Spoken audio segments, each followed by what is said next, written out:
నమ పార్వతీపతయే హర హర మహాదేవ్. నమ పార్వతీపతయే హర హర మహాదేవ్. ఓం శ్రీ గురుభ్యో నమః. ఓం శ్రీ మాత్రే నమః. నూకాలమ్మ అమ్మవారి దేవస్థానంలో ఆలయ నిర్మాణం నుండి ఆ రోజు నుంచి ఈ రోజు వరకు కూడా మరి ఆలయంలో చేస్తున్నటువంటి ప్రతి పూజా కైంకర్యాన్ని కూడా మరి భక్తుల సౌకర్యార్థం ఉచితంగా ఏర్పాటు చేయడం జరుగుతుంది. మరి అమ్మవారికి ఏ విధమైన ఆస్తులు లేకపోయినప్పటికీ కూడా దాతల సహాయ సహకారాలతోటి ప్రతి కార్యక్రమాన్ని కూడా ఉచితంగా అందజేయడం జరుగుతుంది.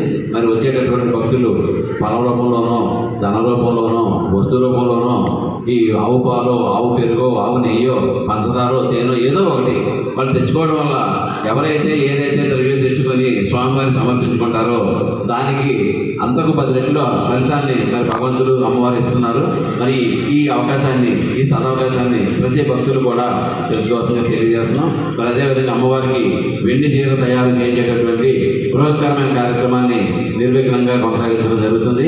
మరి ఇప్పటికే భక్తులు, దాతలు ఇచ్చినటువంటి వెండితో సుమారు 16 కేజీలు వచ్చింది. మరి ఆ 16 కేజీలు పెట్టి అమ్మవారికి సగభాగం వెండి చీర తయారు చేయించి మరి ఉగాది ఉత్సవాల్లో అలంకారం కూడా చేయడం జరిగింది.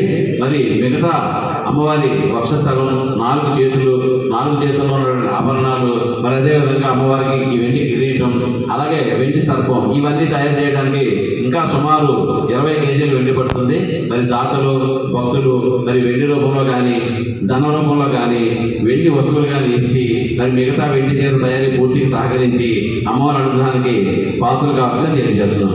జై నూకాలమ్మ, జై నూకాలమ్మ, జై నూకాలమ్మ.